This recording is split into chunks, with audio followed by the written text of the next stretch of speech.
बच्चा 9 मंथ तक कहाँ रहता है? लाखों स्पर्म पहुंचते हैं यूट्रस में। तो स्पर्म ओवम से यूट्रस में मिलता है या फॉलोपियन ट्यूब में? इसी को कहते हैं नसबंदी। डॉक्टर क्या करता है? ये फॉलोपियन ट्यूब का ट्यूब काट देता है। तो मेंस्ट्रुअल साइकिल खत्म होने के बाद ना बराबर संभावना होती है उसमें प्रेगनेंसी की। डेथ कैसे हो जाता है बच्चा? बच्चा मजबूत होगा या कमजोर होगा, किस पे डिपेंड करता है?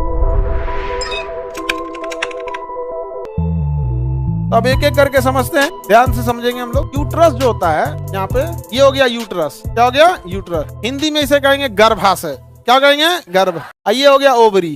क्या हो गया? ओवरी। ओवरी कितने होंगे? 2। ओवरी कितने होंगे? 2। ओवरी 2 होते हैं। और ये हो गया यूट्रस। यूट्रस को क्या कहेंगे? गर्भाशय। क्या कहेंगे? गर्भ। बच्चा 9 मंथ तक कहाँ रहता है? हम तो जानते हैं बच्चा कहाँ रहता है। ये क्या है? ये बीच के रास्ते को कहते हैं फॉलोपियन ट्यूब। क्या कहेंगे? बीच के रास्ते को क्या कहेंगे? Fallopian tube. क्या कहेंगे? Fallopian tube. अब ध्यान से समझो इधर, नहीं तो बुझाएगा नहीं। ये है आपका क्या जी? ये हो गया यूट्रस। ये हो गया फॉलोपियन ट्यूब। ये क्या हो गया? ओवरी। ओवरी में क्या बनता है? ओवम। ओवरी में क्या बनता है? ओवम। मेच्योर ओवम जो होता है धीरे धीरे यहाँ चलाता है। मेच्योर जो भी मेच्योर होगा कहाँ आ जाएगा? Fallopian tube. तो ओवम मैक्सिमम कहाँ तक आ सकता है? ओवम मैक्सिमम कहाँ तक आ सकता है? फॉलोपियन ट्यूब तक। कहाँ तक आ सकता है? मान के चलिए ये वाला डिस्ट्रॉय हो गया, तो इसके पीछे एक दूसरा बन रहा है, फिर वो यहाँ आ जाएगा, फिर यहाँ से मेच्योर होते जाएगा और कहाँ जाके रुक जाएगा? 1-2 दिन में ये डिस्ट्रॉय हो जाएगा, फिर यहीं पड़ा रहेगा, फिर पीछे से जाएगा दूसरा। तो ओवम बनेगा ओवरी में। ओवम बनेगा, मेच्योर होके कहाँ पड़ा रहेगा? फॉलोपियन ट्यूब में। समझ आगे कि नहीं आ गया? कहाँ आएगा? फॉलोपियन ट्यूब में। Fallopian tube. ये डिस्ट्रॉय हो गया, पीछे से वाला ये वाला मेच्योर हो गया, यहाँ गया, ऐसे सारा यहीं पे जाके जमा रहेगा। समझ आगे कि नहीं आ गया? स्पर्म जो होता है, स्पर्म यूट्रस में पहुंचता है। ठीक है, वेजाइनल सर्विक्स के रास्ते ये कहां पहुंचेगा? यूट्रस में। और स्पर्म के पास माइटोकांडिया होता है और स्पर्म गति कर सकता है। स्पर्म क्या कर सकता है? गति कर। लाखों स्पर्म पहुंचते हैं यूट्रस में, लगभग 15 से 20 लाख। इसमें से कुछ स्पर्म इस डायरेक्शन में चले जाते हैं, कुछ इस डायरेक्शन में चले जाते हैं। जो इस डायरेक्शन में गया वो तो सब मरेगा, क्योंकि उस डायरेक्शन में ओवम है ही नहीं है। ओवम अल्टरनेट बनता है, इस महीने इधर बनेगा तो अगले महीने इधर बनेगा, फिर अगले महीने इधर बनेगा तो इधर बनेगा, यानी आधा तो ऐसे ही डिस्ट्रॉय होने वाला है। और जो इस डायरेक्शन में गया है, जो सबसे पहले पहुंचेगा, क्योंकि यहाँ एक ही मैच्योर एग है, बाकी सब तो इनमैच्योर पीछे हैं, तो एक कोई मैच्योर है और वहां से जाके जैसे पहुंचेगा तो इसके अंदर प्रवेश कर जाएगा। जैसे अंदर प्रवेश करेगा, ये बाहर से सारे प्रवेश के रास्ते क्या कर देगा? बंद कर देगा। तो स्पर्म ओवम से यूट्रस में मिलता है या फॉलोपियन ट्यूब में? कहां मिलेगा? फॉलोपियन ट्यूब में मिलेगा।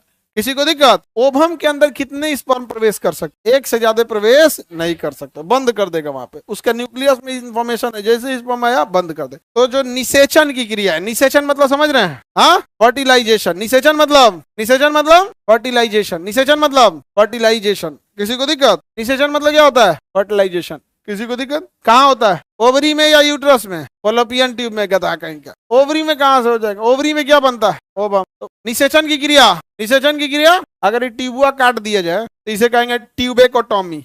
ट्यूब काटने को टॉमी कहते हैं, ट्यूबेकोटॉमी। क्या निषेचन होगा? नहीं होगा। इसी को कहते हैं नसबंदी। क्या कहेंगे? नसबंदी। तो डॉक्टर क्या करता है? ये फॉलोपियन ट्यूब का ट्यूब काट देता है। ट्यूब क्या कर देगा? कट कर देगा। समझ में आ गया कि नहीं आ गया? तब निषेचन की क्रिया होगी? निषेचन की क्रिया नहीं होगी। निषेचन की क्रिया हाँ दोनों साइड का। जब हाल एक के साइड का काटेगा तो दोनों साइड का फॉलोपियन ट्यूब डॉक्टर क्या कर देगा? कट कर देगा। उसी क्या कहेंगे? ट्यूबेकोटॉमी। क्या कहेंगे? ट्यूब। बताइए निषेचन की क्रिया कैसे होगी, कहाँ होती है? अभी निषेचन जब डिटेल से पढ़ाएंगे तो वहां अभी आपको बताएंगे कि ट्विन कैसे होते हैं। और ट्विन में भी 2 टाइप का है, सेम शकल वाला, आएगा डबल जुड़वा रहेगा लेकिन शकल मैच नहीं करेगा, वो आगे बताएंगे। तो ये फॉलोपियन ट्यूब में क्या होता है? निषेचन होता है। क्या होगा? निषेचन। अच्छा, अब यहाँ आगे समझते हैं निषेचन की क्रिया। मेच्योर एग जो होता है, ओवरी में क्या बनता है? एग। वो कहाँ आके इंतजार करता है? अगर स्पर्म नहीं आया और ये धीरे धीरे डिस्ट्रॉय होते हैं, ये डिस्ट्रॉय हुआ तो ये आ गया, ये डिस्ट्रॉय हुआ तो ये आया, ऐसे धीरे धीरे अल्टरनेट करके यहाँ आके इकट्ठा हुए रहते हैं। और अगर स्पर्म नहीं आया तो ये डिस्ट्रॉय होकर शरीर से कहाँ चले जाते हैं? बाहर चले जाएंगे। डिस्ट्रॉय होकर शरीर से कहाँ चले आएंगे? बाहर। इसको मेंस्ट्रुअल साइकिल कहेंगे। और मेंस्ट्रुअल साइकिल इस बार यहाँ से डिस्ट्रॉय होकर बाहर चला गया शरीर के बाहर। अब जैसे मेंस्ट्रुअल साइकिल शरीर से बाहर गया, क्या इधर कोई भी टाइप का ओवम बचा? कोई ओवम नहीं बचा। और इधर पहले से ओवम नहीं था। तो मेंस्ट्रुअल साइकिल खत्म होने के बाद शरीर में किसी भी तरह का ओवम नहीं बचता है, किसी भी तरह का ओवम नहीं बचता। अब इधर नया ओवम बनना चालू होता है, नया ओवम बनना चालू होता है। 1 वीक लेता है। कितना वीक लेता है? 1 वीक लेता है। और 1 वीक के बाद फिर मेच्योर होके आप इस साइड में आता है। क्या आता है? इस साइड। और यहाँ पर आने के बाद मेच्योर एग होता है, वो कहाँ वेट करता है? फॉलोपियन ट्यूब में।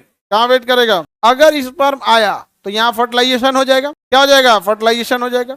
और अगर स्पर्म नहीं आया तो फिर ये डिस्ट्रॉय होकर मेंस्ट्रुअल साइकिल से बाहर चला जाए। मेंस्ट्रुअल साइकिल के खत्म होने के क्या तुरंत बाद उधर ओवम बन जाएगा? कितना वीक लेता है? कितना वीक लेगा? 1 वीक लेगा। समझ में आ गया कि नहीं आ गया? यहाँ पे तो दो बताइए, ओवरी एक होती है या दो? हाँ, अल्टरनेट काम करेगा या एक साथ? अल्टरनेट काम करता है, एक बार राइट ओवरी एक बार लेफ्ट ओवरी। पक्षियों में उनका वजन हल्का रखना जरूरी है। पक्षियों में उनका वजन हल्का रखना जरूरी है, इसलिए उनका एक ही ओवरी रेगुलर काम करता है। जैसे इसमें क्या है, मेंस्ट्रुअल साइकिल हुआ खत्म, अब ये रेस्ट पे चला जाएगा, अब ये वाला काम करेगा।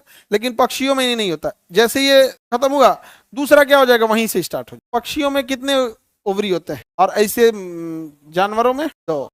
जितने स्तनधारी हैं उसमें 2। एक ही साथ काम करेगा, अल्टरनेट करके। क्या करेगा? अल्टरनेट काम करेगा। किसी को दिक्कत है समझने में? यहाँ पे मेच्योर हो जाएगा और इसके बाद से ये डिस्ट्रॉय होके मेंस्ट्रुअल साइकिल से चला जाएगा। 1 वीक मैक्सिमम लेता है डिस्ट्रॉय होने में। कितना वीक लेगा? 1 वीक ले लेगा। अब इसमें एग में भी ना एक क्या चीज है कि जैसे यहाँ एग बना, जैसे ये मेंस्ट्रुअल साइकिल से निकल गया, अगला 1 वीक तो शरीर में ओवम है ही नहीं, ओवम है नहीं है, यहाँ धीरे धीरे बन रहा है। तो मेंस्ट्रुअल साइकिल के जस्ट 1 हफ्ता, मेंस्ट्रुअल साइकिल खत्म होने के 1 हफ्ता बाद क्या कोई एग मिलेगा? तो मेंस्ट्रुअल साइकिल के खत्म होने के जस्ट 1 हफ्ता के वीक में अगर यहाँ स्पर्म आता है तो फॉलोपियन ट्यूब में उसको कोई भी मेच्योर एग मिलेगा? किसी भी तरह का मेच्योर एग मिलेगा? नहीं मिलेगा। मेच्योर एग नहीं मिलेगा। जब मेच्योर एग नहीं मिलेगा तो क्या फर्टिलाइजेशन होगा? नहीं होगा। कोई फर्टिलाइजेशन का काम नहीं हो सकता। किसी को दिक्कत? अब यहाँ पे फर्स्ट वीक तो ये बनने में लगा दिया, सेकेंड वीक में ये बन के कंप्लीट हो गया। सबसे अच्छी कैटेगरी का एग किस वीक में आएगा? सेकेंड। मेंस्ट्रुअल साइकिल खत्म होने के फर्स्ट वीक में तो एग नहीं मिलेगा। और सबसे अच्छी क्वालिटी का फर्स्ट वीक, सेकेंड वीक, उससे थोड़ा डल थर्ड वीक। अब फोर्थ वीक का जो ओवम होता है वो अब डिस्ट्रॉय होने के कगार पे रहता है, एकदम वीक होता है, डिस्ट्रॉय होने के कगार पे होता है। समझ में आ गया कि नहीं? यानी मेंस्ट्रुअल साइकिल के जस्ट 1 हफ्ता बाद, मेंस्ट्रुअल साइकिल के खत्म होने के 1 हफ्ता बाद किसी भी तरह का ओवम है तो वहां तो ओवम ही नहीं है। और मेंस्ट्रुअल साइकिल स्टार्ट होने से 1 हफ्ता पहले जो है ओवम वो अच्छी क्वालिटी का है या डिस्ट्रॉय होने वाला? डिस्ट्रॉय होने वाला। समझ में आ गया कि नहीं? तो 4 हफ्तों के अगर हम हर वक्त वीक के इस हिसाब से अगर बांटते हैं तो शुरुआत का जो साइकिल खत्म होने के जस्ट बाद का वीक होता है, किसी भी तरह मेंस्ट्रुअल साइकिल खत्म हुआ तो कोई ओवम है ही नहीं है, कोई ओवम है ही नहीं। तो जो फर्स्ट वीक होता है उसमें ओवम नहीं होता। ओवम कब मिलेगा? सेकेंड और थर्ड वीक में, सेकेंड और थर्ड। और लास्ट का 1 हफ्ता जो होता है उसमें सबसे वीक, सबसे कमजोर, बहुत ना बराबर संभावना होती है उसमें प्रेगनेंसी की। समझ में आ गया? क्योंकि वो सबसे वीक होता है। हो सकता है कि अगर वो फर्टिलाइज हो भी जाए, अगर वीक इतना होता है कि मेंस्ट्रुअल साइकिल से क्या चला जाए, वापस चला जाए, एकदम क्या हो जाता है, वीक हो जाता है। समझ में आ गया कि नहीं आ गया? किसी को दिक्कत? और अगर फर्टाइल हो गया तो वो मेंस्ट्रुअल साइकिल से वापस जाएगा या यूट्रस उसको पकड़ लेगा? अगर फर्टाइल हुआ तो यूट्रस क्या कर लेगा? पकड़ लेगा। और फिर यहां से बच्चे का क्या होगा? निर्माण चालू होगा। जैसे यूट्रस पकड़ेगा बच्चे का निर्माण चालू होगा, दोनों ओवरी को सिग्नल चला जाएगा कि ओवम का निर्माण बंद कर दिया जाए, ओवम का निर्माण बंद कर दिया जाए। समझ में आ रहा है कि नहीं आ रहा है? किसी को दिक्कत? तो बताइए निषेचन की क्रिया कहाँ होगी? निषेचन की क्रिया फॉलोपियन ट्यूब में होती है। किसी को दिक्कत? डेथ कैसे हो जाता है बच्चा? वो तो नॉर्मल चीज है, उसको जो प्रॉपर प्रोटीन प्रोटेक्शन हार्मोन मिलना चाहिए नहीं मिलेगा तो क्या हो जाएगा? डेथ कर जाएगा। वो तो नॉर्मल आदमी के डेथ हो तो पैदा नहीं हुआ पे। फॉलोपियन ट्यूब में फर्टिलाइजेशन होगा तो बच्चा कमजोर है, उससे कोई वो नहीं होता है। बच्चा मजबूत होगा या कमजोर होगा डीएनए के किस पे डिपेंड करता है? इन्फॉर्मेशन पे। किस पे? इन्फॉर्मेशन पे। समझ में आ गया कि नहीं आ गया? डीएनए इन्फॉर्मेशन रहना चाहिए।